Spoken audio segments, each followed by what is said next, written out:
Hello everybody, hope you're doing marvellously well. Welcome back to another FAQ Fridays. Apparently that is frequently asked questions, and I say that every time, so I'm saying it one more time. Subscribe please, go to producelikeapro.com and you can sign up for the email list and get a whole bunch of free goodies, which include drum samples, free lessons, a bunch of multi-tracks, and a whole other bunch of schnizzle. All right, let's get started with FAQ Friday. First question is, how do you decide whether to give advice to an artist which might help them in the long run, but could inhibit their performance in the session you're recording? Wow, what a spectacular question. That is a really good question because, firstly, the question itself is very, very insightful. Why is it insightful? Well, because that is your job as a producer. You are there to encourage, to get the best performance. So sometimes derailing it can be taking them out of the zone, pointing out something that they're unable to fix at the moment. If they can't fix it at that moment, then why are you bringing it up? That's a really difficult one. I think that's a great metaphor for life. You know, when you're with your significant other or your family or your friends, pointing out someone's inadequacy is not helpful. It just isn't. So when it comes to singing, save it. Save that information till later. I think that it is one of those things that you should be getting through the performance. You should be getting the best performance you possibly can. And if it means that you're fixing it a little bit afterwards, you're retiming it, you're tuning a note here or there, it doesn't matter. It is your job to get the best out of the artist. But it is also, as an experienced producer, a big part of your job to help them get better. But you need to know when to voice that. So that is a great question because I don't point it out there and then if I know it's unfixable. But after the vocal session, I'll talk about things that can make it better. And maybe they'll come back the next day with a little bit more understanding. But it's always a gradual process to grow. So I highly recommend that you understand when you should be encouraging and when you should be pointing out things to improve. Like you're suggesting, some things are not overnight fixes. Some things are go away and work with a vocal coach for 6 months. If at the end of a session, that's what you're going to tell the artist, then tell the artist that. But telling them in the middle of a vocal track is not going to help. I think it's really about logic. I always tell people that work with me or for me that what do they think when they ask me a question? And they always answer the right answer. And I say, well, go with your gut. Trust your gut on this one. Is sidechaining compression to dip the volumes the same as volume automation? Yes and no. Volume automation, within reason, can be a little bit more global. What do I mean by that? Let's just say I want to bring up a guitar solo at the end of a song. It's like the last chorus, the singer and the guitar player are trading licks. That's great. I can simply turn up the guitar. However, I'll have to duck it down underneath the vocal, or I want to pan it away, do all kinds of fun stuff. The great thing about sidechaining is it will reduce the volume by the amount that the singer sings. What do I mean by that? So if I take the lead guitar and turn it up 2 dB, it's now 2 dB louder, here's my vocal. They're now competing with each other. If I put a compressor on this guitar and duck it a couple of dB every time the singer sings, it will sensitively interplay around the vocal. That is a lot better than just turning it down 2 dB. Why is that? That's because sometimes the singer might be wailing. It's a lot subtler way of working because essentially what it's going to do is just do it per the phrase. You don't have to sit there and draw in exactly around the vocal. You have to get every breath and every single thing and just duck it down there. It will naturally do it for you. Every time the singer sings, comes in, the length of that phrase exactly will compress the signal a couple of dB. It is a quicker and easier and more effective way to do subtle things like that. However, 2 dB is about the most I would ever do. Most of the time I do about 1.5 dB.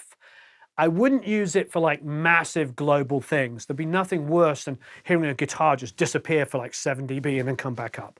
I'm just doing it so it just feels like it's a guitar player like wailing between the vocal. It's a subtlety, but it's a great trick. And yes, it is doing volume automation, but it's doing it a lot more accurately than trying to draw it in all by hand.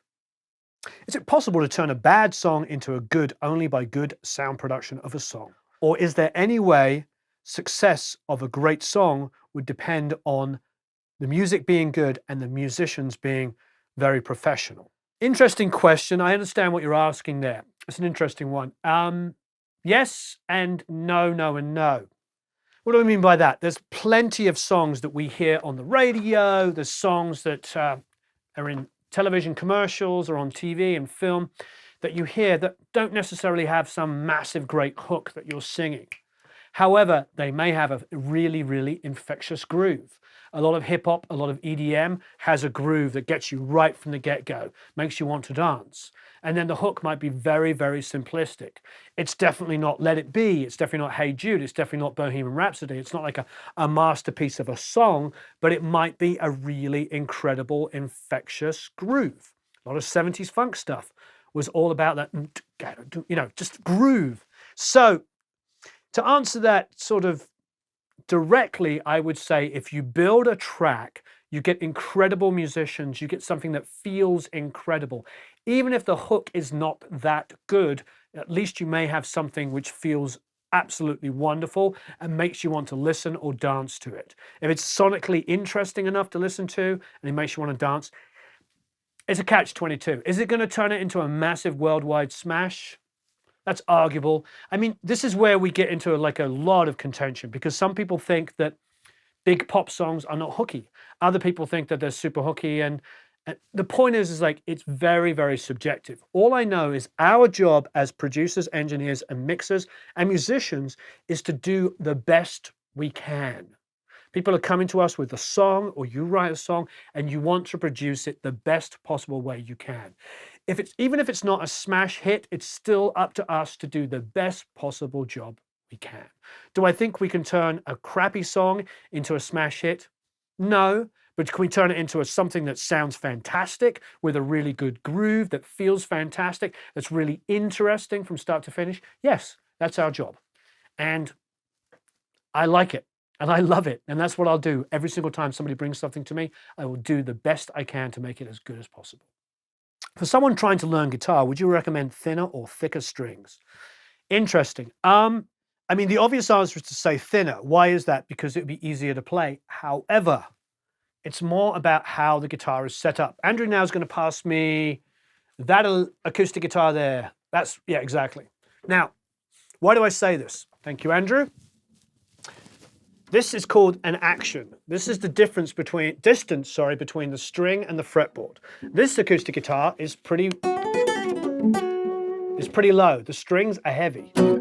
These are acoustic guitar strings, and they're pretty heavy.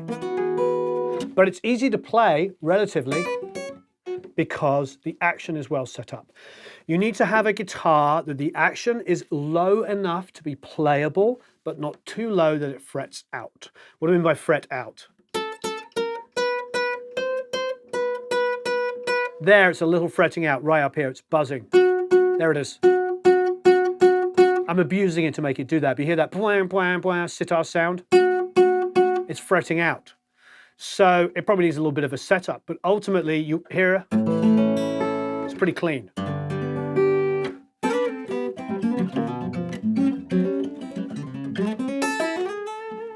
So I can whiz around on that, thank you, Andrew. I can whiz around on that pretty rapidly because it's fairly low setup. So this action is the most important thing. That's heavy strings, but with a low action. So it's a difficult question because yes, put thinner strings on it, but if the action's like this and you're pressing your fingers down, even with lighter strings, it's going to be a lot of work.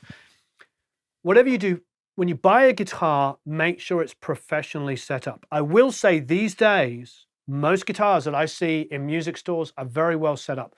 They've gone out of their way to know that that is a big differentiator. When you're a beginner and you get a guitar with heavy strings and a high action, you'll probably give up because it takes so much energy to push those down and you'll never get past it. You'll give up.